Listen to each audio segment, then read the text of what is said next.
Girls on Tour is a book club that aims to keep us connected while shining a light on some badass women and gender diverse people within the entertainment industry. Touring can be incredibly boring and sometimes very isolating. Having stories to connect over can make us feel close no matter how far apart we are. I feel like my limbs are not attached to me and I don't know how to sit, and thus is where I'll stay. Okay. All right. Welcome to the Girls on Tour Club. Our book for the month of March, also known as March, is If We Were Villains by M.L Rio. We'd like to apologise formally to the people who are trying to heal their trauma from drama school and all those who've been personally victimised by dating someone in theatre. Musical or not. We're so sorry. This book do be a doozy and we're going to get into it. But first of all, we are both uniquely qualified to discuss this book. Yeah. In certain ways. Mine being that I obviously have been a theatre kid my entire life. I now work in the arts. I'm a sound person and I work at the moment very strictly in theatre, musical theatre at the moment.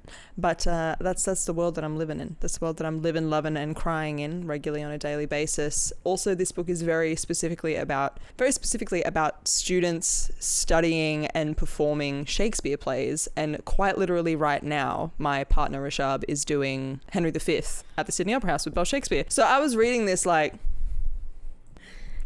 getting suspicious. Yeah, I was like, are you gonna do some heinous shit right now? Yeah, so it's very nichely on topic for my life at the moment, and I'm now just like about to gift the entire company of Henry V the book and be like, read it, you'll love it. Read this. Yeah, but that's who I am. That's my name. I tour a lot for work. That's why we started this book club, because there is a plethora. We didn't talk about this in the last one. Welcome back. There is a plethora of people who exist for various reasons in the world, where a normal book club where you would like read a physical book in an allocated amount of time and then physically show up to a meeting to discuss the book is not possible for you. Maybe you travel a lot for work. Maybe you have a physical or mental illness that stops you from leaving the house willy-nilly or at a planned time, which is the greatest curse of a plan in the first place. Maybe you have kids and you can't be that flexible with your schedule. You don't have the support to go and do that. So we decided to make a book club that was all online, that features yapping. We yap on an app called Fable. We also yap in the comments. We yap here. We yap on our Instagram. And then we yap in this format so that you can just giggle and kick your feet and listen to two weirdos yap about a book, because that's my favourite form of listening to or learning about anything, to be honest. Because if you're not going off on tangents, rapping about other stories, I don't want to know. All these things, I don't want to hear about it. I'm BB. I too am uniquely qualified. So uniquely qualified. To speak about this book here today, because not only am I feral for Shakespeare, so much so that I have multiple Shakespeare tattoos, which we don't need to get into, but I too went to a theatre school for university. I have a Bachelor of Music Theatre, so I don't like to tell people that, but I do have a Bachelor of Music Theatre. But do I use it? No. I now am a marriage celebrant. I would argue that is the most music theatre performer adjacent career. It truly is. Yeah. Ever. If we don't do actual theatre, we go into celebrancy, because it's a great way to not be the center of attention but still get to yap on a microphone. And it's also, I feel like it's specifically nichely for people who, unfortunately, due to the state of the industry, were very rarely going to have roles that were for them that are the lead. They were forever destined to be the goofy sidekick, and they went, you know what, I'm going to do that. And honestly, that was tangent. Hello. That was my whole thing. Like, I never wanted to be the lead because that's anxiety inducing. No, thank you. I always wanted to be the goofy little sidekick, do my little 2-song number, fuck off backstage, fuck about, come back for bows. That's my dream. And that's literally what being a celebrant is. You come on, you talk, blah, blah, blah. You let them have their moment and then everyone leaves. It's delightful. You cry, you eat cake, you leave. Exactly. It's absolutely delightful. Let's get into it. For a non-spoilery synopsis, is that the word I'm looking for the book? Very well could be. Nice to know. The book takes place at a drama school, 7 drama students, and it's literally about their relationships interchangeably with each other. Then something spooky happens. One of the 7 dies, and that's why I only thought there were 6, because he dies. Rip. You immediately cut him out. Yeah, but I found this book very not nichely, it's how finding books works. I read another book by this author which was fucking great. Yeah. It's called The Graveyard Shift, and it takes place in a single night, and it's about these university students who are all united simply because they all smoke, and they go to this like abandoned church to smoke on campus. I love that. And they witness someone doing what they believe is a heinous crime, and then they all try and solve it in the course of a night. And it was really good. So then when I saw this book, because this book is kind of everywhere. If you're chronically online like we are, then you've seen this book before, especially like the Australian cover with the white writing and the little leafy things. Yeah. But I'd never picked it up. And then when I picked it up, I was like, yeah. I distinctly remember the part of the book where I then messaged you and said, we're doing this at book club, you need to read it, was the scene where they're in that class and the teacher is making them discuss their like greatest fears and shit. Yeah, that part's fucked up. But anyway, we'll go back to that in the spoilery part. But continuation of the yap is they go to this university. They're all there specifically studying Shakespeare. Yep. Yes, and they all fit into like an character archetype. To be lumped in as an extra. I'm crew. I'm worse. But basically, it follows the story pre this guy dying, post this guy dying, and things happen, but we don't want to spoil it. But if you are a big fan of Shakespeare, theatre in general, academia settings, like a dark academia vibe setting, thrillers, like suspense, crime. Because the point of the book is the person who within their group from school has gone to jail for the crime. He is talking the detective who did the case through what happened, because he was like, it's never clear and I don't believe you did it. So can you finally once and for all, he's like about to retire. Yeah. He's like, I need to sleep at fucking night for the rest of my life. I need you to actually tell me what happened. And he agrees. So we're going through the story as told by him with the detective, and they're like figuring out what really happened. Yeah. It's done extremely well. So well that you're second guessing who the murderer is the entire time. And you really only find out at the end. Yeah. And it also, I think the beautiful thing about this and the reading experience of it is that reading this, you knew with your full chest without Googling that this author studied theatre. And she did. She has like a master's in Shakespeare from the Globe or something. Like she's studied Shakespeare. She's also the only person that has ever, I read this in her synopsis, which is actually crazy. She's the only person that has ever slept overnight in the castle that Hamlet was based in. The actual only historical. Well, like you're not allowed to stay there because it's like a historical place. And so how'd she get that? She won it. She won this thing to go and stay at this castle. Why would you want to do crazy? I was like, Hamlet, the play that's known for literal ghosts. Yes, like I do not want to stay there. There's being a weird goth, and then there's that. Yeah, and we love to see it. I respect it.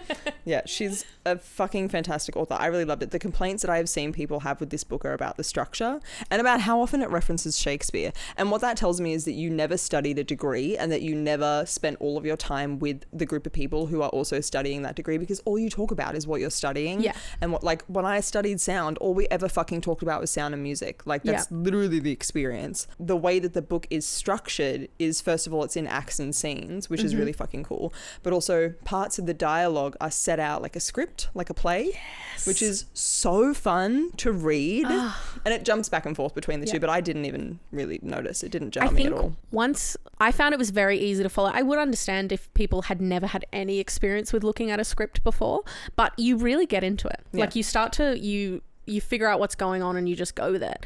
The other great thing about it is that they talk to each other in Shakespearean language, which is the hottest thing I've ever heard in my life. Not the whole time. Not in the way of like that's the way they speak through the whole book, because I feel like that would intimidate a lot of people. But in the way that like these uni students are constantly just dropping fucking lines from Shakespeare plays to each other in real life. It's like how we talk in like, you know, brain rot internet speak to each other. They talk to each other in like brain rot Shakespeare speak, and it's beautiful. So true, bestie. Yeah.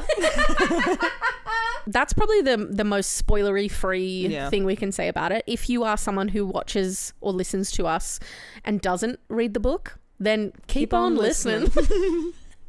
But if you're someone who hasn't read it and you would like to, this is your time to go ahead and do that. And I really implore you to do it, because it's an amazing read. I think I literally said to you that if this isn't my favorite book of this year, I'm going to be shocked. And I first read it in January. Yeah. Big call, babes. Big call, but I back it. Spoiler time. I'm a Meredith stan until the day I die. And you are so correct in saying so. Poor fucking girl. Yeah. This poor girl. One of the other things I loved so much about the book is how accurately awkward as young adults all these people are. Their struggles with like their identity and themselves is so real. Yeah. And so reminiscent of being in that time of university. And I've always thought this, being someone who's in the industry but obviously not a performer, how challenging it must be when you are that age, having other people tell you who you are and what you're going to be good at to your face, and also telling you that you're bad at all these things that you might have actually really been interested in. A lot of people think that performers, and specifically theatre performers and actors, are fucking crazy. And no fucking wonder, if that's true, no fucking wonder when this is your university experience. Yeah. Because the way I read that chapter and was like, so they're in a class and the teacher basically gets them all up and is like, what's your greatest strength and what's your greatest weakness, or like, what's your deepest fear, or like shit like that. And they spend this whole class with Meredith specifically the first time, and her strength is that like people desire her or want to be close to her or whatever, because she's the like, she knows how to use her body, she knows she's beautiful, and she uses that to her advantage. Yes. What's her archetype then? She is the temptress. The temptress. Yeah. Which, like, okay, she's beautiful. Yeah. She was fucking born that way. She didn't like, and also she's also incredibly intelligent. She's studying fucking Shakespeare at uni. Like, what do we? There's so many other people are three-dimensional. Crazy thought. But then her weakness is that she doesn't know if she actually is worthy of any of it, like if she's smart. No, I remember hers because it fucked me up. It's that no one would ever see those other qualities about her because they'd write her off for just being attractive.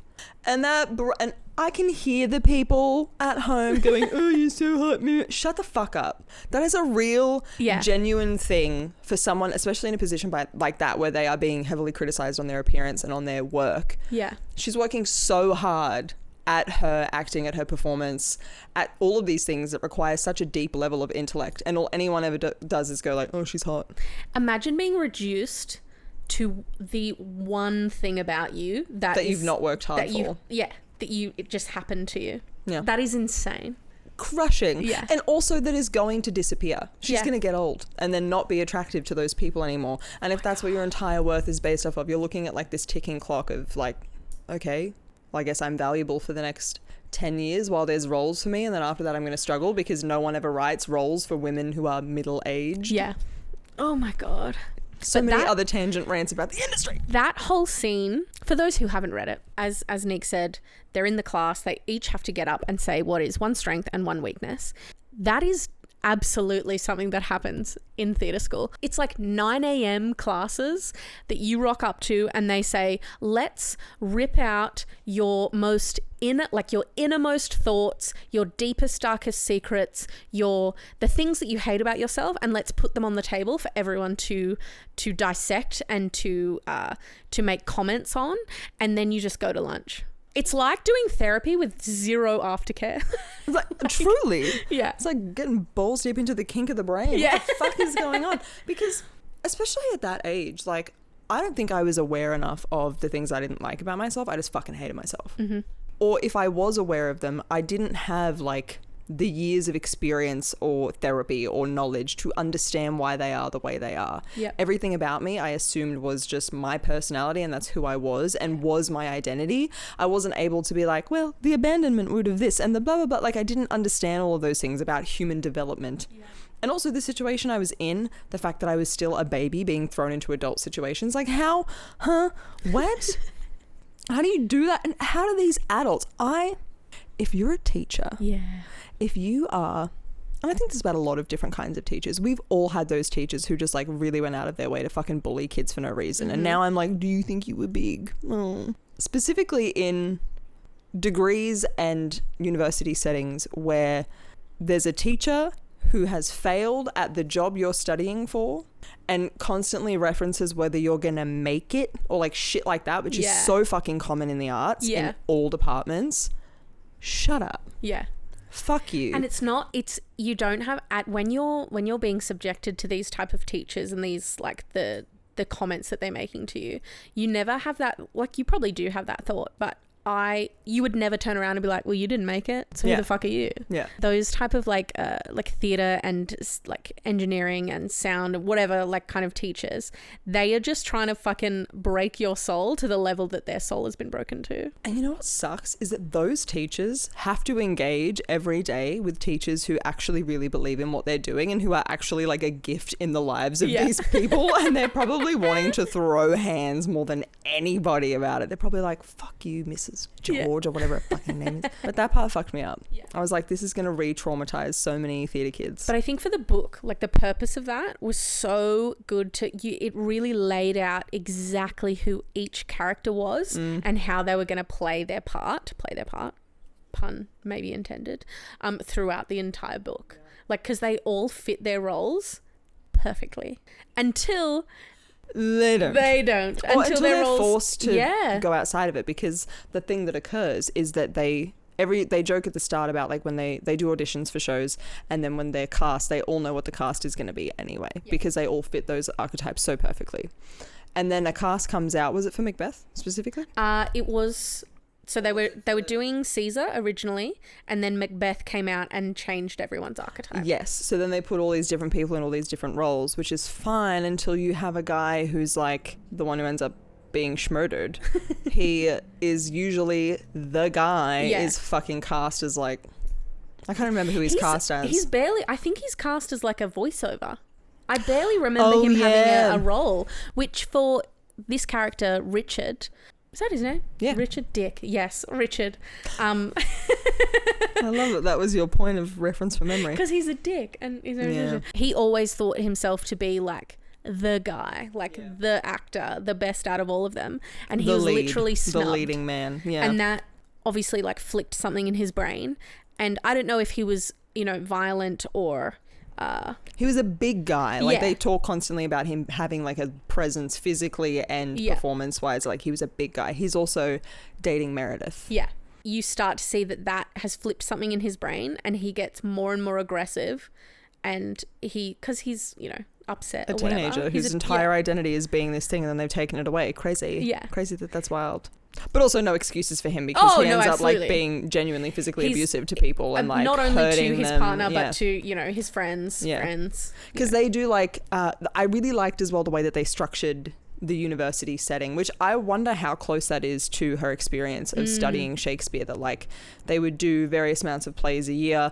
The first years would do comedies, the second and third, or the second years would do like the romances or fucking whatever. Is that what they call? Then the third year's histories, and then the fourth year's tragedies. Yeah. So they're like the context of the plays would get deeper and more intense as they went on. And then if you were really good in the year below, you might be cast to do extra stuff in the plays of the year above you. And they're in their final year, so they're doing like heavy shit. Yeah.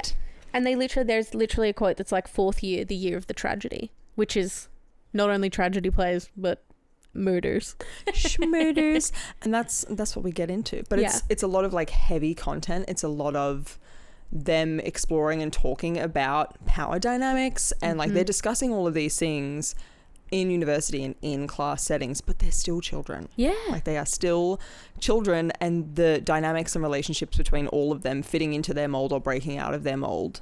Oh, it was so fascinating. Yeah. It was so beautiful. She slayed So much, because the story itself is told mostly through the perspective of Oliver, who is one of the extras.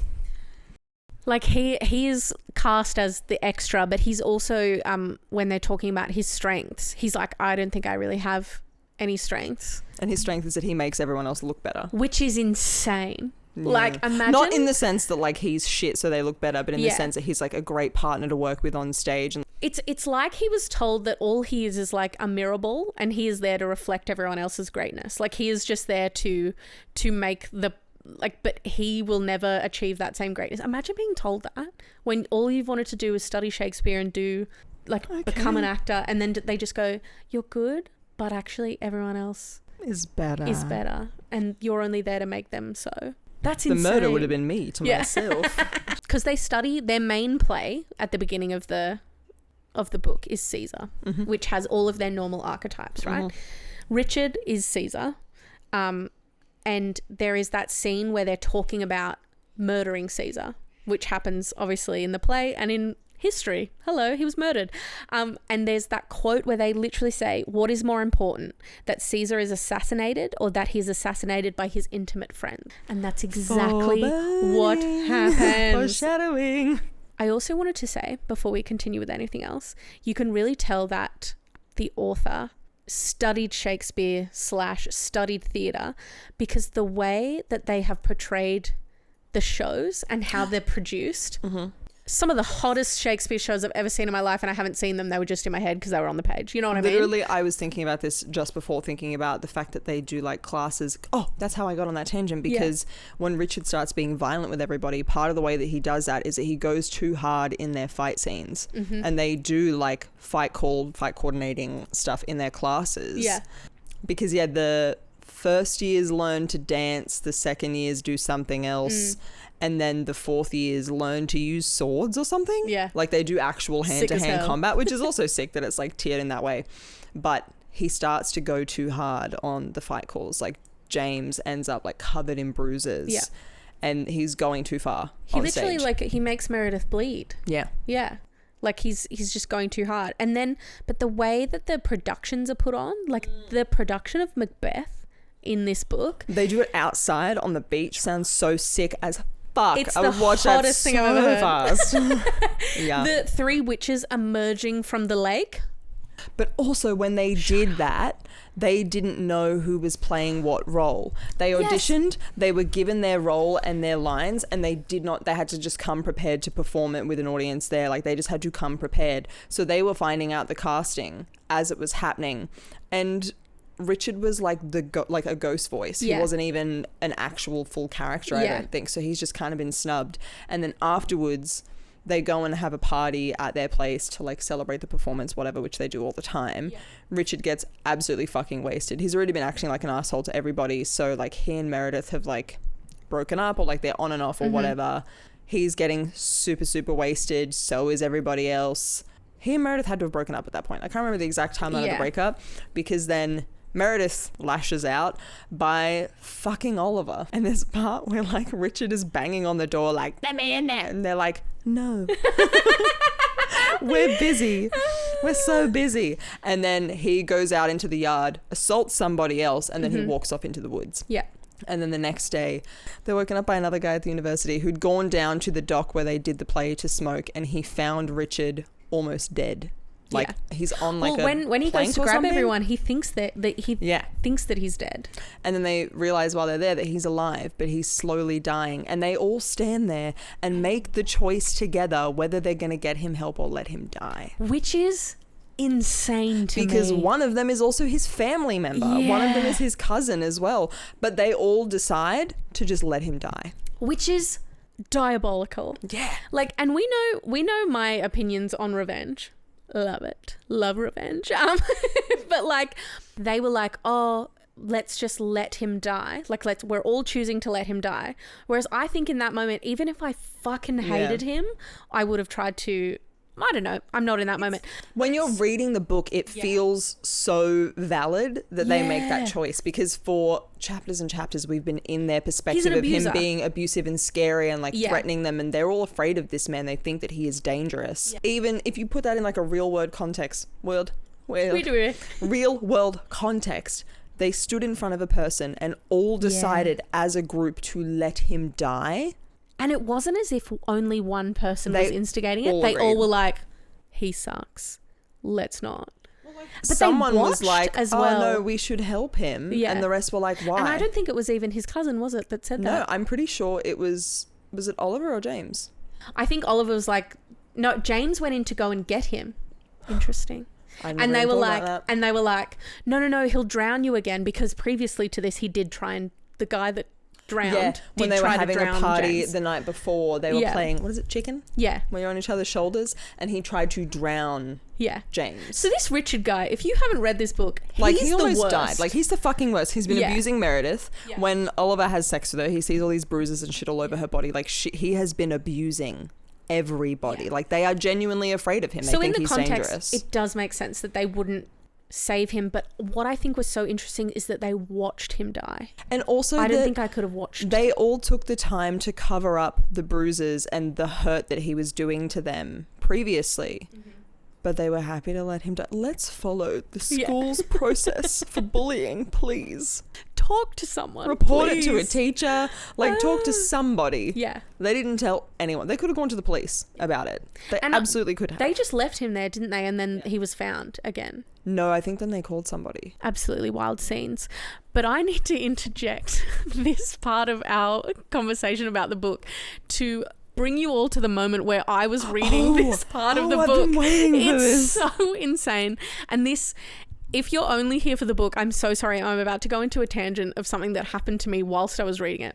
I was in the pool at my apartment complex. I was walking back and forth in the pool while reading my Kindle. It's something I do. It helps my back, blah, blah, blah, whatever. I love that. It's delightful. Especially today. It's hot as fuck outside. I'm literally reading the part where this guy is flapping about in the water, literally also, drowning. He's like fucked up. Yeah. He's like bleeding, broken limbs and shit. Yeah. Like his description, I'll see if I can find it while you're talking about your experience. my experience.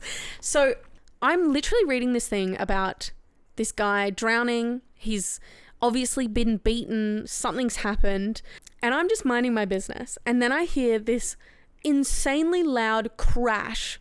And I look up to the building that's in front of the pool and I see something drop out of the sky and like slams onto the side of the concrete next to the pool. And I was like, oh my God, what is that? And I look over and it's a bird, which is so insane because there is literally, on the cover of the book, there's a dead bird and it's also a motif through one of Shakespeare's plays that I now can't remember. I think maybe is it Hamlet? King Lear? And I was like, oh my God, like this bird. So I run over, like I'm not very fast because I, have an injury. I get up out of the pool to like walk around to this part where this bird is and it's flapping about. And I was like, oh my God, its neck's broken. And oh my God, and I'm freaking out and I'm having a panic. And it flips itself into the pool. And I was like, no, so I had to then go outside of the pool to grab the fucking skimmer, the pool skimmer, to like get this bird out of the pool so it doesn't drown. And I literally felt like I was in this book, like having to help this thing that was drowning. You stood there going, do I let it die? No, but see, whereas my first reaction was like, get it out of the pool. Yeah. And so I grabbed the skimmer and I had to get it into the basket and this bird was screaming at me and I was like, I know, I'm like I'm so sorry, let me help you, blah blah blah. And I skimmed him out of there and I put the skimmer on the ground outside of the pool so he wouldn't be able to fall back in, and this bird jumps out of the basket and just sits on the arm of it and is just staring at me. And I was like, hey, how y'all doing? You okay?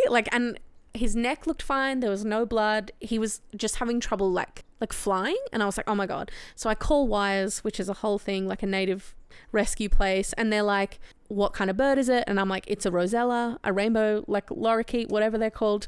And they were like, cool, we're going to come and pick it up because I explained the situation. They were like, it could be hurt. It could be shocked. We're not sure. We'll come and pick it up. Are you able to grab it and put it in a box? And I was like, I mean, I guess. So I gingerly pick up the fucking pool skimmer and I'm walking it to somewhere where I can sit it down properly.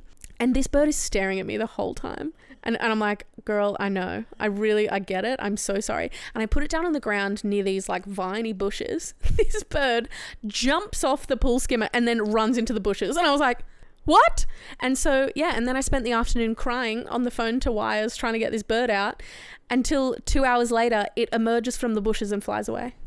She just needed a nap. Yeah. She just needed a little stress. But anyway, long tangent over. The time when you're reading that is crazy though. And I literally couldn't read the book for the rest of the day because I was like, I feel too full of adrenaline, but it was insane. Back to the murder of it all and why that's so fucked. I just found the part where they find his body. Tiny ripples murmured around a grotesque pale shape, partly submerged where the water should have been glassy and smooth. Richard floated on his back, neck twisted unnaturally, mouth gaping, face frozen in a Greek mask of agony. Blood crawled dark and sticky from his face, from the crush of tissue and bone that used to be an eye socket, a cheekbone, now cracked and broken open like an eggshell.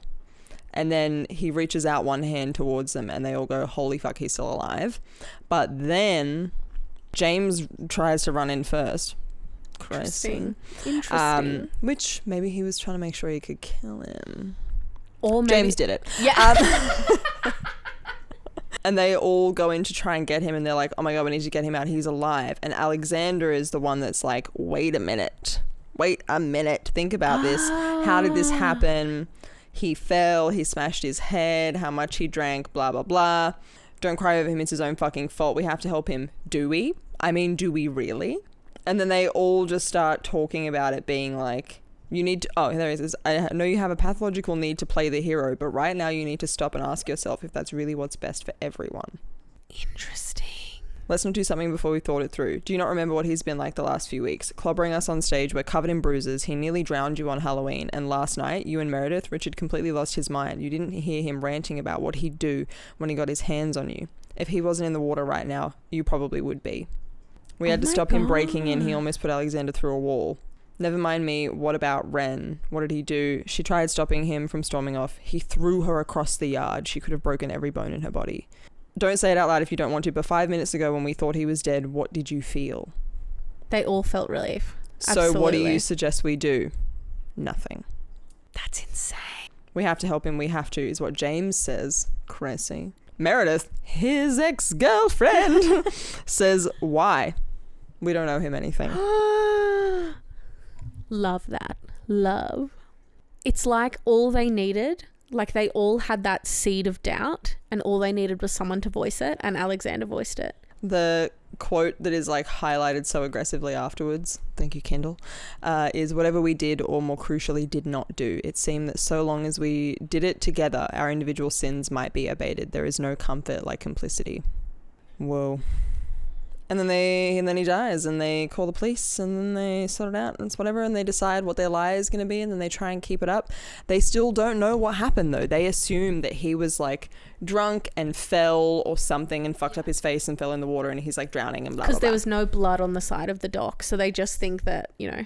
Which they're all kind of sus about it, but they're all like, well, we can't really investigate this further without them investigating further and then finding out that we let him die. So they all just kind of leave it.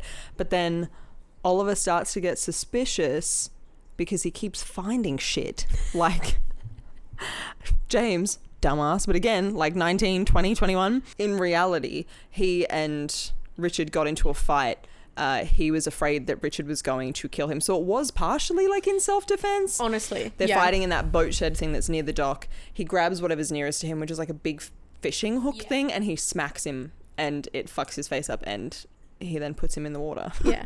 I think he hits him into the water, or does he push him in? I can't remember. I can't remember exactly what happens in that part. But the first hit was of self-defense, it sounds like. But they were still, it was all just a little bit fucked. And the fuck part is then that like, which again, I feel like this is such real like stupid teenage shit. Like he would have probably faced some consequences anyway for some kind of manslaughter. Yeah. But it was in self-defense from this guy that they have proof has been hurting abusive. All of them.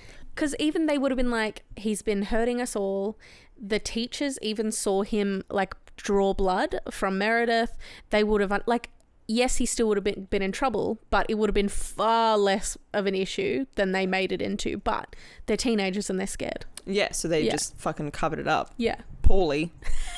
Really poorly. And there's this detective guy who's there like looking into the crime and he is like, this wasn't an accident. Yeah. I don't trust you, hoes. There's something fishy going on. And there's that part where he's talking to the other detective or in the house. Yeah. And he's like, they're fucking actors. Like they could just be acting. Like, and we would never know. Yeah. And what ends up happening is that Oliver finds all this shit that James has to basically prove that he did the fucking crime, and he puts it all into a locker, not knowing what he wants to do with it. The police get a little anonymous call, Meredith. That reminds me of, do you watch like Teffy's? Yeah. When she's like, a source, Kris Jenner. A source, Meredith, says she figures it out after she's been sleeping with Oliver, and then she makes out with James a couple times, which, university.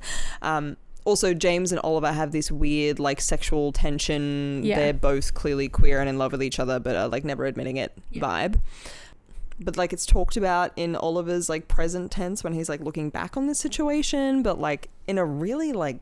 But honestly, that's theatre school, babe. Yeah. Like the amount of like sexual tension and like, am I straight? Am I queer? Like does it even matter? Yeah, like, and like, oh, like you'd have guys that would be so acting so straight all the time, and I'm like, I know what you're doing behind closed doors. We all know what's going on. And I suppose like as an actor, you're kind of asked to like explore your body and explore your mind. So of course you're going to go and do all of that stuff with other people, whatever. His relationship with James is insane. Like Oliver and James's relationship is that they both obviously care so deeply about each other, but they won't communicate. Classic men. like But so much of this book could have been, you know, chapters and chapters shorter if people actually communicated. But it's also like, I think on one hand, it's the fact that they're so fucking young. The stakes are so high in the consequences of what they're talking about. And also, if you are a person who is coming to terms with a revelation about your own sexuality, that's like 3 levels of complication where you're not just like, let's sit down and have a chat. Also, they're best friends. They've been sharing a room for the last like 4 years. There's probably also a layer of like, I don't want to ruin our friendship. Yeah. By wanting to kiss a little. Trying to do a little kisses. Little kisses. So he ends up keeping all that shit in a locker. The detective gets tipped off. He goes in and he's like, we all know that there was a murderer. And then Oliver steps in the way and goes, yeah, there was. I did it. And he takes a fucking fall for him. And then because he's kept all the evidence in his own little fucking locker thing. And put his prints shit all over it. They're like, okay. But the detective's like, I believe it for a second. Yeah. It wasn't you. That's the thing. Like, Oliver has this thing where he says that I need to absolve from my sins. What sins, buddy? Like, the amount of sinning that he had done compared to everyone else was the same, except for obviously James, who was a murderer. But it's like he wanted to, and I guess this is the whole purpose of him as a character. He is there to boost everyone and to make the things better. I didn't think about that. Yeah. Crazy. And that his final act as that supporting character was to take the fall and to let the leads go on and live their lives, and he just stayed there. We cracked it. We cracked it, everyone. Oh, that hurts. Because then also he ends up getting out of jail. Yeah. And the detective is like, tell me the story. But then he goes to find James, and James has killed himself because he's so guilty about the fact that Oliver took the fall. Insane. Imagine taking the fall for someone who then loved, wastes their life anyway. Who wasted their life. But at the end, is he even dead? Because there's that whole part where he leaves the speech from Don Quixote. Is that what it's? Who cares? And it's like that part where the guy supposedly drowned but didn't actually, and that was his suicide letter left for Oliver. And that's like, oh my god, is he even dead? Like, is Oliver going to go and find him and blah blah blah? It's And on one hand, because of that, part of me wants a sequel, but I know, there should not be a sequel. No, there absolutely shouldn't. It was perfect on its own, and they're now adults, like, to remove it from this and go into a context of their, like, majorly adult lives after that. No, we're done. We don't want to deal with that. But I really feel like as we said, the author, what is the author's name? M.L Rio. You really can tell that they studied Shakespeare so well, not only because there's so much Shakespeare in the play, like in the book. She holds a master's in Shakespeare studies from King's College London and Shakespeare's Globe. How Richard is like a ghost to them. Like he's like, he appears to them as a ghost. Not really. It's all their trauma in their head. But that's such a Shakespearean thing to do. Like, think about like Lady Macbeth and Banquo and like all of that kind of stuff.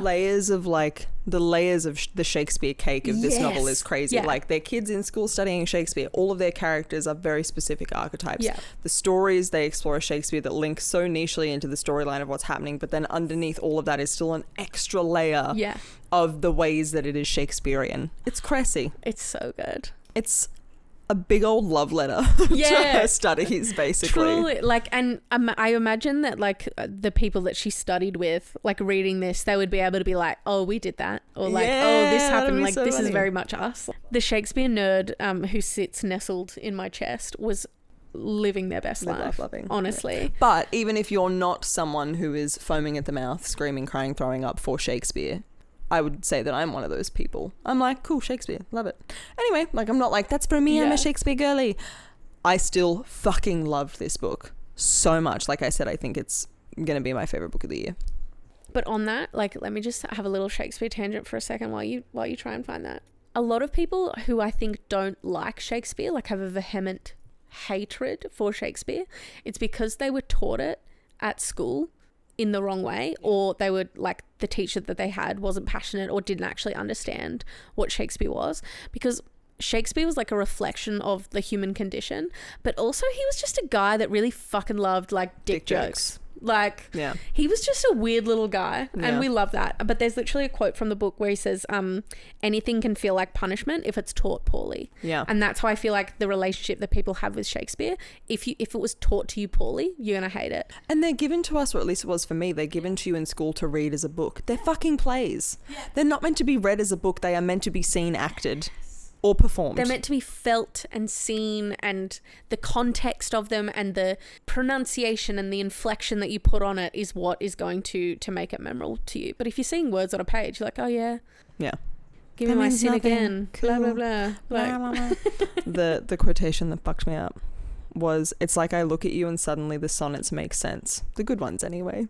When I was in uni, I couldn't even get a text back. No, I could. I was getting texts I didn't fucking want. Never did anyone say to me, I look at you and the sonnets make sense. That's honestly so beautiful. But that's, again, Oliver, it's like he knew his role so well. He knew the things that would make people feel good about themselves. He would get a Green Room Award for supporting actor in a heartbeat. Would. Like, Meredith has always been told she's beautiful and blah, blah, blah.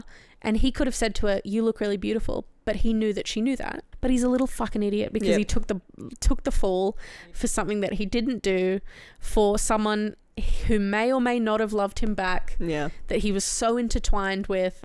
Honestly, as we've said 1,000 times, this whole thing, this book fucked me up. I loved it. So perfect. But the very final line in the whole book, it is Latin, and it says exunt omnes, which translates, or not directly translates, but was used in plays back in the day, that meant all actors leave the stage.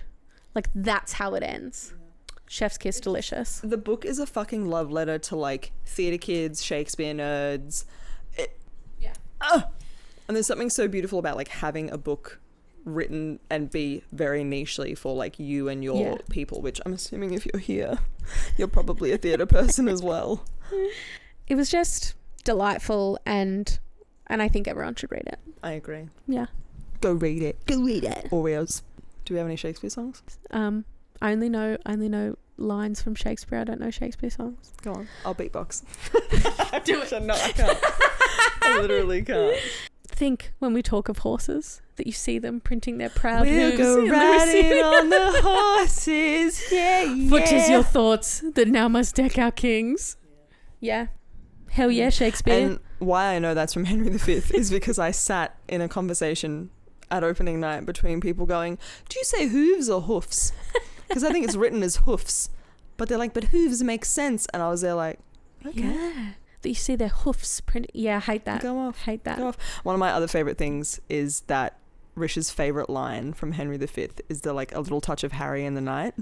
But he was like, but I could never, like, get that tattooed or, like, anything, because, like, out of context. It's Harry Styles. Like, in the play, it's like this beautiful, them recounting this moment where they're all aware that they're fucking going to die, and Prince Henry? King Henry? King Henry. He's the king. He's a prince. He's a prince. King Henry's like going and talking to all of them like they are all equals, not like he is a king and they're fucking peasants going to war for him. And they're talking about it, and they said, like, a little touch of Harry in the night. Like, he's come to talk to everybody, and that's like a really beautiful, touching thing. But just getting a little touch of Harry in the night sounds like, you know what it sounds like. You know what it sounds like. You know what it's doing. All right. All right. here at M.L Rio, which is another book. We Another don't book discriminate based on gender. And if you were wondering, She's the Man is a modern retelling of Taming of the Shrew. No, it's a modern retelling of... No, that's 10 Things I Hate About You. Twelfth Night. Twelfth Night. Yeah. Boom. Love We it. know stuff. Love it. If you haven't already shared them, we need to hear your thoughts on this month's book. In order to have spoiler-free chats about the books that we're reading, we are using the book club app Fable. It's free, it's quick and easy to make an account and keep up to date with the Girls on Tour book club. There are 2 separate book clubs, one for the non-fiction book and one for the fiction books. Make sure you head over to our Instagram, TikTok and YouTube page at the start of every month to see what book is coming next. Thank you for listening and thank you for watching if you're watching this on YouTube.